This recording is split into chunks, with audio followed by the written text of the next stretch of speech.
M. Maniga, l'historien que nous avions rencontré au théâtre de Verdure. Monsieur Maniga, nous avons suivi votre conseil. Nous nous sommes promenés dans Port-au-Prince et dans les environs. Nous avons essayé de rencontrer le plus de Haïtiens possible. Nous avons été au marché, dans la rue, nous avons vu des chômeurs. Nous avons vu qu'effectivement, il y a beaucoup de misère en Haïti. Est-ce que vous pourriez aujourd'hui nous dire ce qui caractérise cette misère et en somme, nous en faire l'analyse? Eh bien, si vous le voulez, partons des deux conditions de base de la situation haïtienne actuelle, à mon sens, à savoir qu'il y a d'une part une utilisation insuffisante des ressources connues, tant naturelles qu'humaines, ensuite, par exemple, de méthodes inefficientes de production, de l'archaïsme, du manque de dynamisme de l'organisation sociale, et que, conséquemment, d'autre part, il y a un niveau de vie très bas lié à des problèmes de pauvreté massive que vous avez certainement constaté. Voilà, grossièrement présenté, ce qui me semble être une première approche valable du sous-développement haïtien. Ce qui rend le problème socialement plus aigu, c'est qu'en même temps, on trouve chez nous un petit monde restreint en nombre, et qui vit en général dans les villes, à Port-au-Prince particulièrement, et qui bénéficie des conditions les plus confortables des sociétés dites industrielles. Il y a ainsi une juxtaposition de populations d'âge économique et culturel différents. L'archaïsme et le moderne se côtoient, symbolisés par exemple en économie agricole par l'usage de la roue à côté de celui du gros tracteur international dernier cri. Ces deux mondes ne sont pas contemporains. Oui. Alors est-ce que ça veut dire que cette question sociale, vous la posez en tant que formule riche-pauvre? Je pense que c'est beaucoup plus complexe.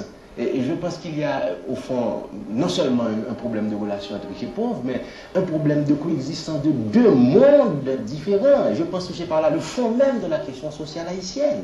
Et est-ce que l'intellectuel haïtien prend conscience actuellement de ces problèmes-là? De plus en plus certainement, surtout depuis ce mouvement que nous appelons la Révolution 46, qui a amené un certain nombre d'idées sociales, disons, à l'ordre du jour.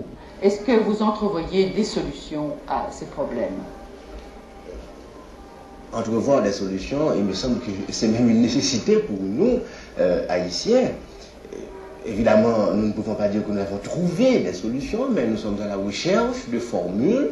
Nous sommes à la recherche de formules marquées surtout au point de l'efficacité. En tout cas, il est évident que des succès limités ont été obtenus dans certains domaines. Par exemple, la lutte contre le bien a donné des résultats remarquables. On a réussi à réduire le taux du bien à moins de 1%. Et ceci est évidemment magnifique. La lutte contre la malaria a été entamée avec probablement les mêmes chances de succès. En tout cas, on veut suivre l'exemple de Ceylan où la malaria a été éliminée et ceci a permis d'allonger la moyenne de vie de 9 années, ce qui est vraiment remarquable. Récemment, on a lancé une campagne de désalphabétisation dont l'objectif est d'arriver à l'élimination de l'ignorance. Il y a donc au moins sur ce point une prise de conscience et une volonté systématique d'intervention. Mais à mon sens, une action pour être totalement valable devrait porter sur les facteurs déterminants du sous-développement. Et ces facteurs déterminants du sous-développement sont avant tout économiques. Et je pense donc qu'un économiste est mieux placé que moi pour en parler. Arriverons-nous à nous libérer par nos propres moyens et à rattraper notre retard? Dans ces conditions, il nous faut une politique économique pensée, orientée, rechercher les moyens adéquats, les moyens appropriés, comme par exemple les investissements exigeant de faibles doses de capital. Ou au contraire, ne pouvons-nous pas, devons-nous compter sur l'aide étrangère, qui dans ce cas deviendra une affaire de nécessité, une question de vie ou de mort. Je préfère laisser la parole à un économiste sur des questions de ce genre. Ce que je pourrais dire au point de vue social, c'est que le problème pour nous est de déterminer le rôle des classes dans ce problème pour arriver à rattraper notre retard. Évidemment, les classes moyennes, de par leur position, auraient comme une vocation pour essayer d'arriver à résoudre ces problèmes, mais je doute qu'elles puissent à elles seules provoquer la puissance d'ébranlement qu'il faudrait. L'élément fondamental me semble bien être la paysannerie, c'est l'élément pivot, l'élément clé.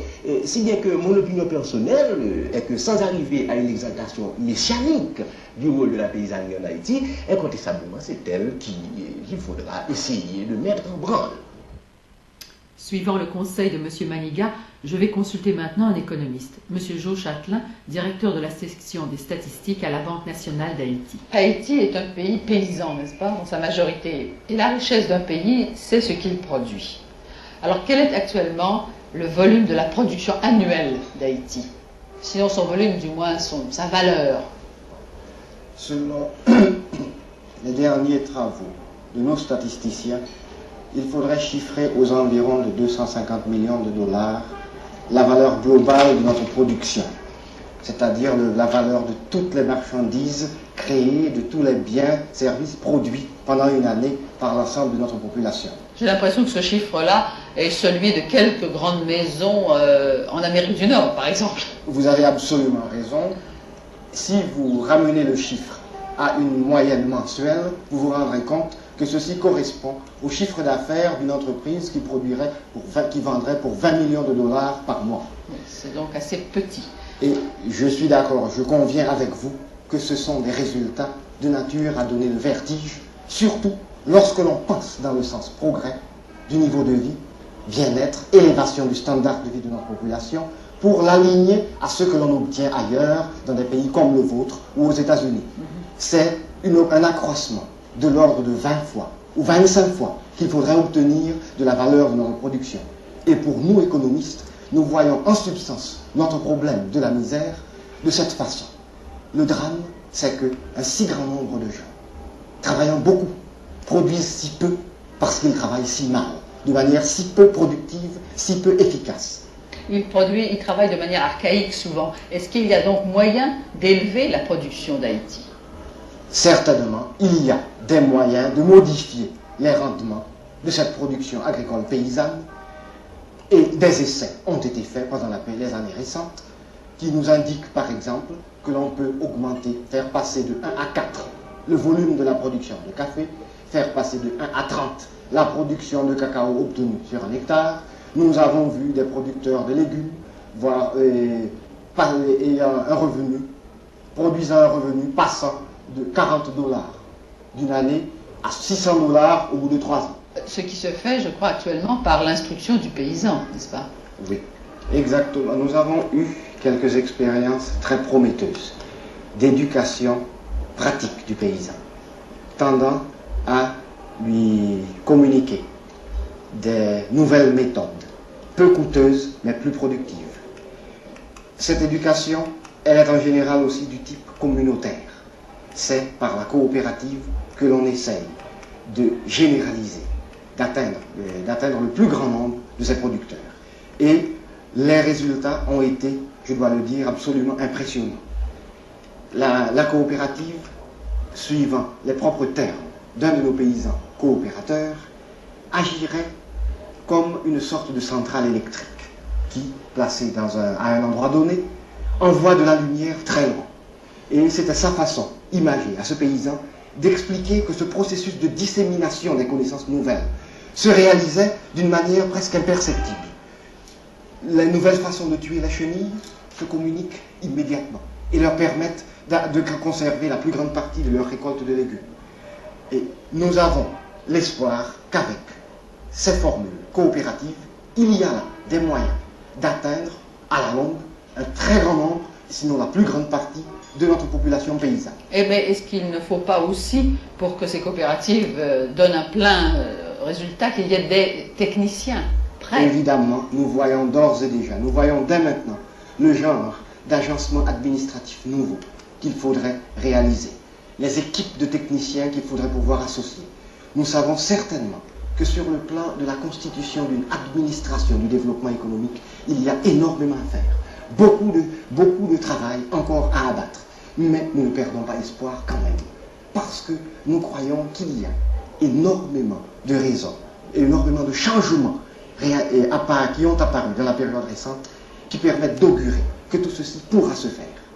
Est-ce que cet espoir que vous entrevoyez provient d'un fait psychologique, d'une évolution dans la mentalité du Haïtien? Exactement. Vous avez touché exactement du doigt le type de problème auquel je pensais me référer.